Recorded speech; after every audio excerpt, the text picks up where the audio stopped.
Normalmente, quando a gente pensa em uma fábula com animal falante, tipo, bate aquela expectativa quase imediata de pureza, né?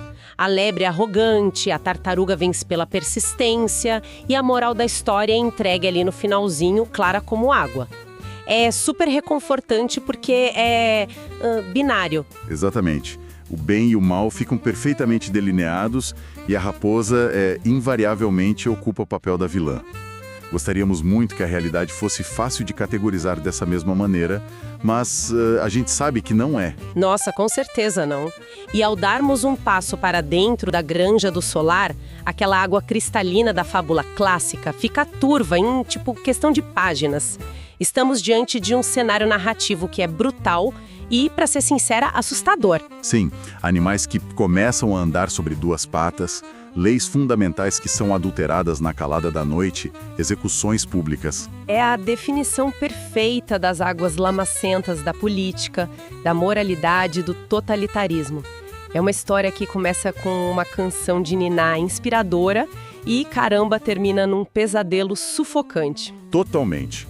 E é por isso que essa nossa imersão de hoje é tão estratégica. Exato. Não faremos apenas uma leitura superficial de A Revolução dos Bichos, aquele clássico gigantesco do George Orwell.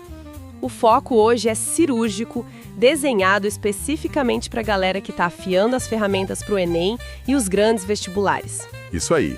Vamos extrair o suco literário, histórico e sociológico da obra, cruzando o texto original com os prefácios do próprio Orwell e um pós-fácil brilhante do jornalista Christopher Hitchens. E antes de entrarmos de cabeça nisso, eu acho fundamental a gente estabelecer um parâmetro claro sobre a natureza desse material. Boa, manda lá.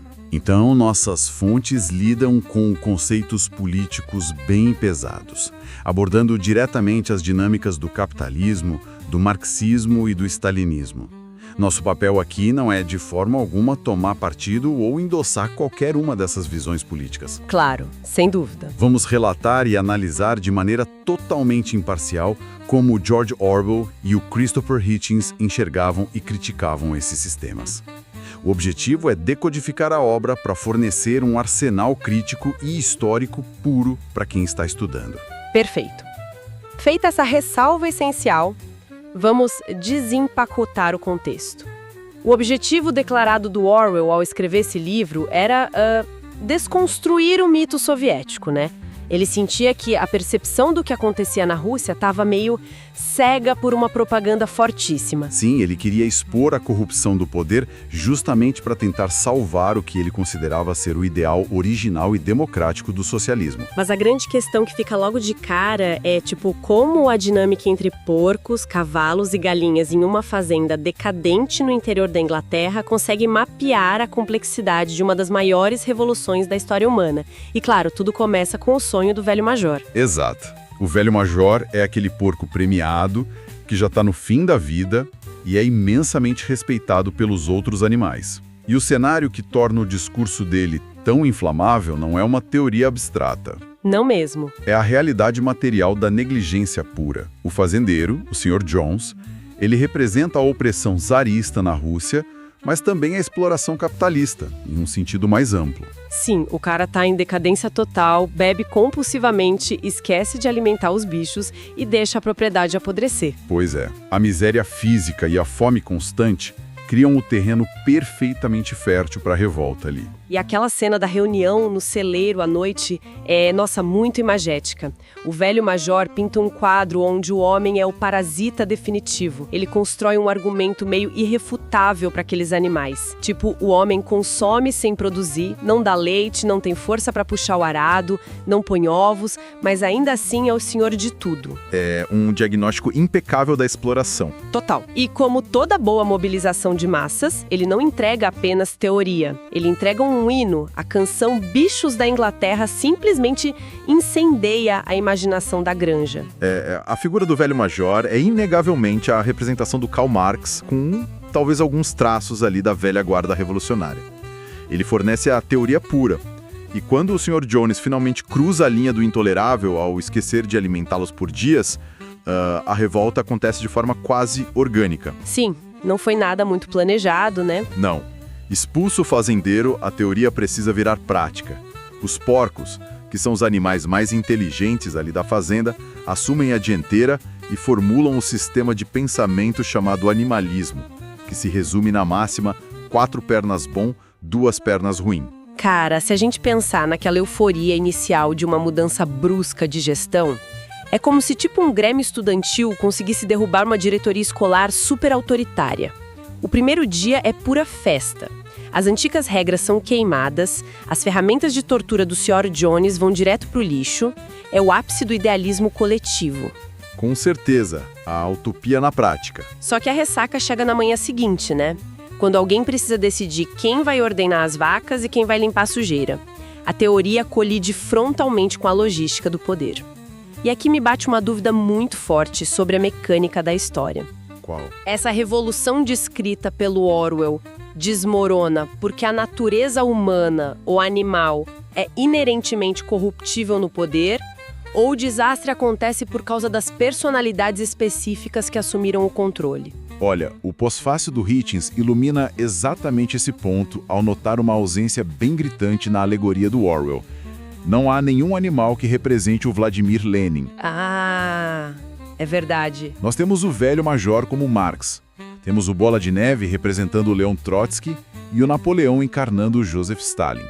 Mas o Lenin, a figura histórica que transformou a teoria marxista no Estado soviético através da Revolução de Outubro, ele foi deixado de fora de propósito. E por que ele faria isso? O Hitchens argumenta que essa omissão serve para focar o alvo da crítica diretamente na distorção stalinista. Orwell mostra como a inteligência da fazenda, os porcos, percebe o vácuo de poder e quase imediatamente começa a sequestrar os recursos para si, como o leite e as maçãs. A ausência de Lenin acelera a demonstração de como o pragmatismo autoritário engole a teoria idealista. Nossa, faz todo sentido.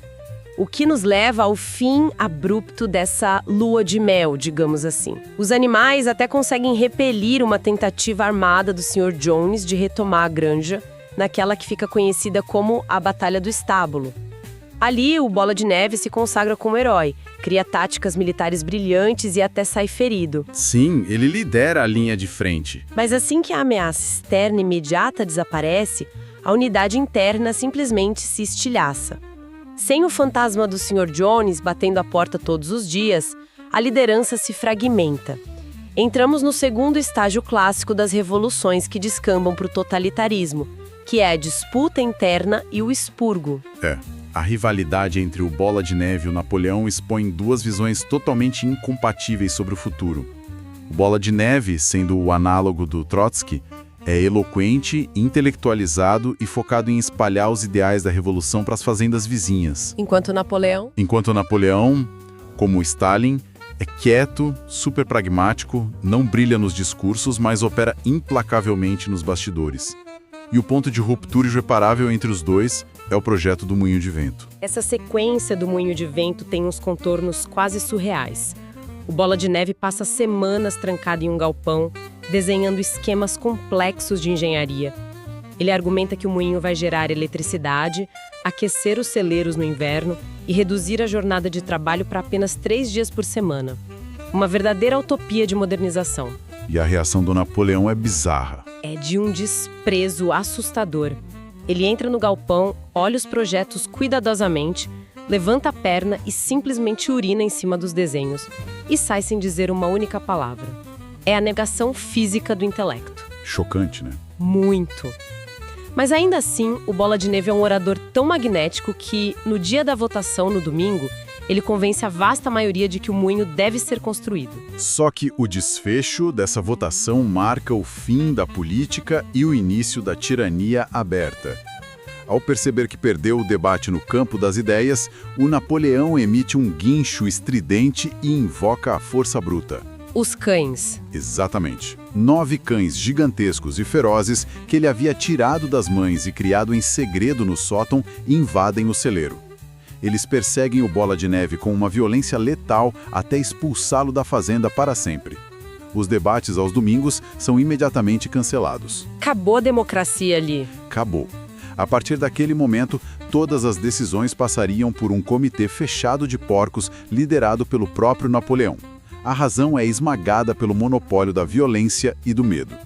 Os cães representam perfeitamente a polícia secreta, a KGB, operando à margem de qualquer lei estabelecida. Trazendo isso para umas dinâmicas que a gente conhece bem, cara, lembra muito aquele integrante de um trabalho em grupo na escola, que não pesquisa uma linha, não propõe nenhuma ideia, mas faz alianças e fofocas nos bastidores para dominar a apresentação. Total. Assume a autoria do projeto e ainda consegue a expulsão do membro que realmente estruturou a pesquisa inteira.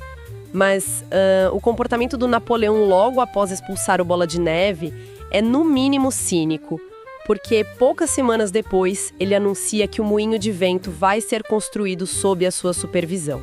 Ele rouba a ideia descaradamente. Ele literalmente rouba a ideia do rival. Isso sugere que o moinho em si nunca foi o problema real, né? Era apenas uma manobra de silenciamento. Exato. A apropriação do projeto do moinho revela a natureza parasitária do líder autoritário. O moinho nunca foi um problema técnico, ele era um obstáculo político, porque a ideia conferia popularidade ao Bola de Neve. Faz sentido. Ao tomar o projeto para si e clamar que a ideia sempre foi dele, o Napoleão alcança um duplo objetivo bem letal. O primeiro é eliminar a oposição intelectual, e o segundo é muito mais perverso. A construção de um moinho sem as ferramentas adequadas exige um esforço braçal inimaginável. Ele usa essa obra monumental para exaurir a população. É um controle pelo cansaço. Perfeito. Animais que trabalham 60 horas por semana, arrastando pedras gigantes sob o frio e a fome, não têm capacidade cognitiva, tempo ou energia sobrando para questionar o sistema ou organizar uma resistência. O esgotamento físico contínuo vira uma política de Estado. Nossa. Só que o terror imposto pelos cães e o esgotamento do trabalho físico tem um limite de validade, né? Para sustentar um regime opressivo ao longo prazo e evitar revoltas desesperadas, não basta aprisionar o corpo. É essencial colonizar a mente e a própria percepção da realidade. E aí que entra o Garganta. Sim. É nesse ponto que somos apresentados a uma das engrenagens mais perturbadoras do livro. O porco garganta, ou squealer no original. Entramos de cabeça na era da corrupção da linguagem, da reescrita da história e do gaslighting institucional. Olha, isso aqui é um verdadeiro arsenal argumentativo para qualquer análise de redação sobre manipulação da informação ou fake news, viu? A figura do Garganta é a personificação da propaganda estatal. A função exclusiva dele é justificar os abusos dos porcos e alterar a percepção dos fatos. E a mecânica dessa manipulação é fascinante e aterrorizante ao mesmo tempo. No início, os animais pintaram 7 mandamentos na parede do celeiro. Eram as leis imutáveis, a base moral do animalismo. Entre eles tinha lá, nenhum animal dormirá em cama e nenhum animal beberá álcool. Regras bem claras. Sim, mas conforme os porcos se instalam na casa grande, eles começam a desejar conforto. De repente, os animais mais simples lembram vagamente de uma regra contra camas, mas quando eles vão até a parede ler as letras, o mandamento foi alterado para nenhum animal dormirá em cama com lençóis. Um pequeno adendo que muda tudo. Exato. Mais tarde, após os porcos descobrirem o porão de uísque, a regra mágica e convenientemente se transforma em nenhum animal beberá álcool em excesso. E o pior de tudo, em uma noite, o Garganta é encontrado caído de uma escada com um pincel e um balde de tinta branca ao lado dos mandamentos. A adulteração física das leis é escancarada. E ela é acompanhada pela desconstrução do passado histórico. O Garganta assume a tarefa de apagar o heroísmo do Bola de Neve. Lentamente, mês após mês, ele muda os detalhes da Batalha do Estábulo. Ele vai reescrevendo tudo. Primeiro ele diz que a contribuição do antigo herói foi exagerada, depois afirma que o Bola de Neve fugiu covardemente, até chegar ao ponto de declarar e exigir que todos repitam que o Bola de Neve era um agente infiltrado do Sr. Jones desde o primeiro dia. Os ferimentos reais que ele sofreu em combate são reexplicados como uma encenação previamente combinada com os humanos. O Garganta opera exatamente como um arqueteiro de crise, sem o menor escrúpulo, reescrevendo a narrativa até que os ouvintes comecem a duvidar da própria sanidade, sabe? E sempre que alguém ousa demonstrar alguma hesitação, ele saca a arma definitiva, que é o medo. Aquela frase clássica dele. Sim, ele diz com uma voz ameaçadora: com certeza, camaradas, não há ninguém entre vocês que queira a volta do Sr. Jones. Esse ultimato emocional encerrava instantaneamente qualquer debate. Mas tem uma dinâmica nisso que incomoda profundamente durante a leitura. A égua quitéria percebe a tinta fresca na parede. Vários animais têm memórias vívidas do heroísmo do Bola de Neve. Como o empírico perde para a manipulação?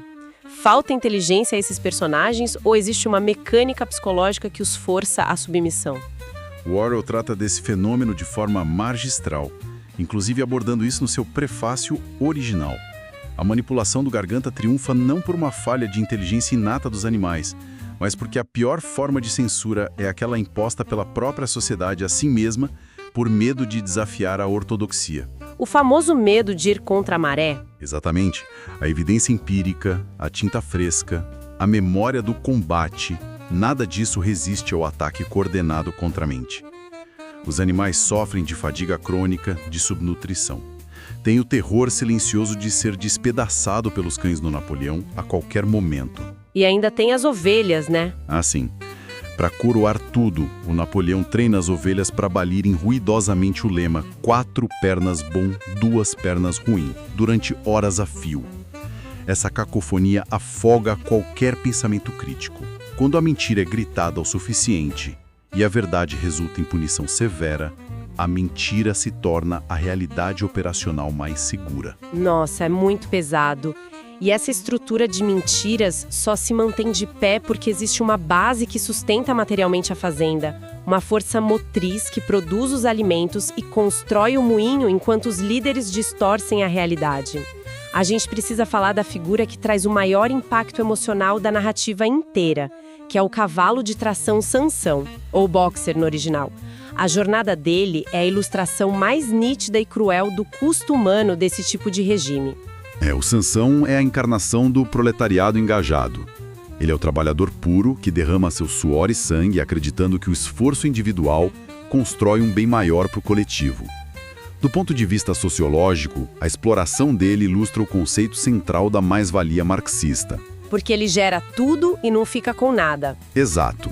Ele produz uma riqueza colossal que é sistematicamente apropriada pela elite dos porcos, deixando ele apenas com o mínimo para não morrer de inanição. Os lemas pessoais do Sansão quebram qualquer leitor, eu fiquei arrasada. Sempre que há um atraso, uma tempestade que destrói o moinho ou o racionamento de comida piora, ele resolve suas dúvidas internas com 2 frases dogmáticas. Trabalharei mais ainda e Napoleão tem sempre razão. É uma fé cega no sistema. Sim, ele empurra as pedras mais pesadas da pedreira. Ele perde a juventude, o brilho da pelagem desvanece e a sua única ambição é chegar à idade de aposentadoria para descansar num pequeno pasto que foi prometido. O momento em que o corpo dele finalmente desaba, com os pulmões falhando no meio do trabalho, é angustiante. E a traição vem logo em seguida. Os porcos, num tom professoral, dizem à granja que vão enviá-lo para ser tratado no melhor veterinário da região. Mas quando a carroça chega para buscá-lo, o nível de atrocidade simplesmente bate no teto. Porque a carroça carrega uma placa nas laterais que diz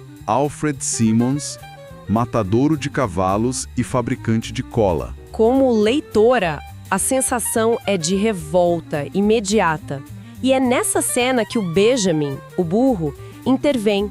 O Benjamin é aquele personagem cínico, que sabe ler tão bem quanto os porcos, mas passa o livro inteiro em silêncio absoluto, mantendo a cabeça baixa. Pela primeira vez, ele galota desesperado, lendo a placa em voz alta para todos e tenta alertar a granja. Eles estão levando o Sansão para o matadouro. Mas já é tarde demais. É inútil. O Sansão está fraco demais para quebrar a porta e fugir. E o detalhe macabro que vem em seguida. Dias depois, chega uma caixa de uísque para os porcos comprada exatamente com o dinheiro da venda da carne do cavalo. O Garganta, claro, inventa no mesmo dia que o caminhão era de um veterinário que comprou o veículo e não teve tempo de pintar o letreiro por cima. Mas a pergunta é, o Benjamin sabia a verdade desde a primeira alteração dos mandamentos.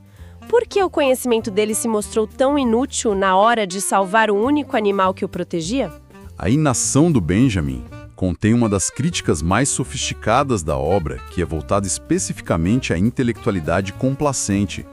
O Benjamin representa aquela parcela de estudiosos e pensadores que compreende as engrenagens do poder, lê os abusos claramente, mas escolhe o distanciamento irônico. Ele fica em cima do muro. Ele vive repetindo que burros vivem muito tempo como justificativa para o seu cinismo. Orwell expõe que o conhecimento estéril, aquele desprovido de ação, coragem ou engajamento social ativo, não serve de absolutamente nada para impedir a opressão da classe trabalhadora. O silêncio de quem sabe a verdade acaba se tornando uma cumplicidade silenciosa com os tiranos. Que soco no estômago! O Sansão morre porque sua força física não foi guiada pelo intelecto.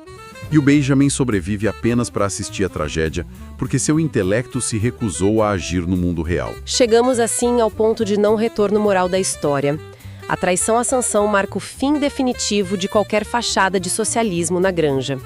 Depois de vender a vida do animal mais leal por uma caixa de bebida, a degeneração da revolução entra em sua fase terminal. O que ainda faltava para os porcos consolidarem seu domínio ditatorial sobre a fazenda, faltava o retorno pleno, porém com uma nova face, ao status quo que eles próprios destruíram. É o fechamento trágico do ciclo de poder autoritário. A distorção completa da pureza do animalismo se materializa de forma chocante para os demais animais. A cena em que essa conversão ocorre, fica gravada na mente de quem lê. Os animais estão no pátio quando ouvem um relincho aterrorizado. Eles olham para casa e veem o Garganta caminhando sobre as duas patas traseiras, desajeitado, mas se equilibrando perfeitamente. É a quebra do tabu supremo. Atrás dele, uma fila de porcos caminha da mesma forma. E por fim sai o Napoleão, majestoso, ereto e segurando um chicote numa das patas. As ovelhas, previamente instruídas, começam a entoar a versão final do seu lema opressor. 4 pernas bom, 2 pernas melhor. Os mandamentos originais do celeiro foram totalmente apagados. Em seu lugar, sobra apenas a síntese máxima do cinismo político. Todos os bichos são iguais, mas alguns bichos são mais iguais que outros. Uma contradição lógica gritante que é imposta como lei universal. Se a gente pensar naquela sensação de vermos um movimento inovador ser engolido pelo sistema. É tipo uma empresa disruptiva que promete derrubar as taxas abusivas do mercado financeiro tradicional. 5 anos depois de se consolidar com o discurso de poder ao povo, não apenas cobra taxas ainda piores, como seu presidente dá festas em iates com os mesmos donos de banco que ele jurou destruir. O Orwell encerra o livro exatamente assim. O Napoleão convida os vizinhos humanos para jogarem cartas e beberem cerveja na mesa de jantar. E o olhar do Hitchens sobre esse desfecho é de uma precisão cirúrgica. Essa não é apenas uma constatação genérica de que o poder corrompe. O jogo de cartas final reflete diretamente os grandes acordos pós-Segunda Guerra, especificamente a Conferência de Teherã. Ah, interessante. Lá, os grandes líderes das potências mundiais, o Churchill, o Roosevelt e o próprio Stalin, sentaram-se à mesa para dividir as zonas de influência globais e planejar o futuro.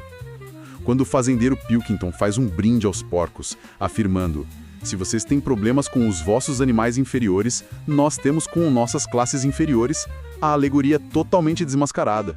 É a união das elites. Exato. Tanto o lado dos humanos quanto dos porcos representam elites autoritárias que, no fim do dia, compartilham da mesma visão instrumental e exploratória sobre a base da pirâmide produtiva, independentemente da cor da bandeira que levantam. O fato de que na última cena, tanto Napoleão quanto Pilkington trapaceiam no jogo ao jogarem um as de espadas ao mesmo tempo, revela que a desonestidade é inerente a ambos os polos. É. E a imagem final do livro traz os animais do lado de fora do vidro, olhando a face do porco para a face do homem e da face do homem de volta para a face do porco, sem conseguirem mais notar qualquer diferença. o nome volta a ser Granja do Solar. A opressão não apenas retornou, ela se travestiu de libertação para se perpetuar. Um ciclo assustador. Demais. Mas esse final sufocante levanta um questionamento existencial. Fica a impressão de um pessimismo devastador, sabe? A mensagem que o Orwell deixa para a juventude, para a galera que vai fazer a prova, é de que nenhuma revolução é válida. Que toda grande mobilização popular está condenada a terminar com generais empunhando o chicote. A resposta exige olharmos não apenas para o texto, mas para o autor. O pessimismo do Orwell não era direcionado ao conceito de mudança social igualitária. Ele próprio não era contra o socialismo democrático. Ele foi um combatente voluntário nas trincheiras da Guerra Civil Espanhola, lutando contra o fascismo por esses ideais, chegando até a levar um tiro na garganta. Caramba, isso é muita entrega. Sim. A crítica voraz dele é contra a adoção de métodos autoritários e totalitários em nome de uma promessa de paraíso futuro. A mensagem fundamental é de que não se pode abrir mão das liberdades fundamentais, da verdade dos fatos e do debate aberto em troca da promessa ilusória de segurança ou de um bem coletivo imposto pela força. O legado do livro exige do leitor uma postura crítica constante, uma vigilância ativa contra a concentração do poder e contra a manipulação da realidade. Nossa, é exatamente por isso que essa obra fornece um arsenal analítico tão poderoso. Desempacotamos aqui a forma como uma revolta com causas legítimas foi canibalizada pelo totalitarismo. Exploramos as engrenagens da propaganda com garganta e a reescrita da realidade que apaga fatos empíricos. Tudo muito atual. Muito. Analisamos também o sacrifício e alienação do trabalhador braçal, refletido na tragédia do Sansão, e como o cinismo intelectual do burro Benjamin falhou em defender aqueles que precisavam. E mostramos o ciclo trágico onde a nova liderança adota as mesmas táticas desumanas dos velhos opressores. Essas são conexões que demonstram maturidade argumentativa em qualquer texto sobre história, controle social ou linguagem. Compreender os mecanismos do poder descritos na Granja é essencial não apenas para desbravar a história contemporânea, mas para conseguir mapear as táticas retóricas usadas para silenciar o pensamento crítico em qualquer época. Perfeito. E para não perdermos o hábito de instigar a reflexão para além do óbvio, quero deixar um desafio conceitual para as semanas que antecedem as provas. Constatamos que a primeira manobra de um regime que almeja o controle absoluto não é muitas vezes a força armada, mas sim o sequestro do sentido original das palavras, fazendo com que a submissão soe de repente como liberdade ou patriotismo. A velha tática da inversão, né? Pois é, pensemos nos slogans, nas promessas e nas simplificações agressivas que vemos fluindo incessantemente nas nossas timelines das redes sociais, muitas das quais nós mesmos podemos acabar curtindo sem refletir a fundo.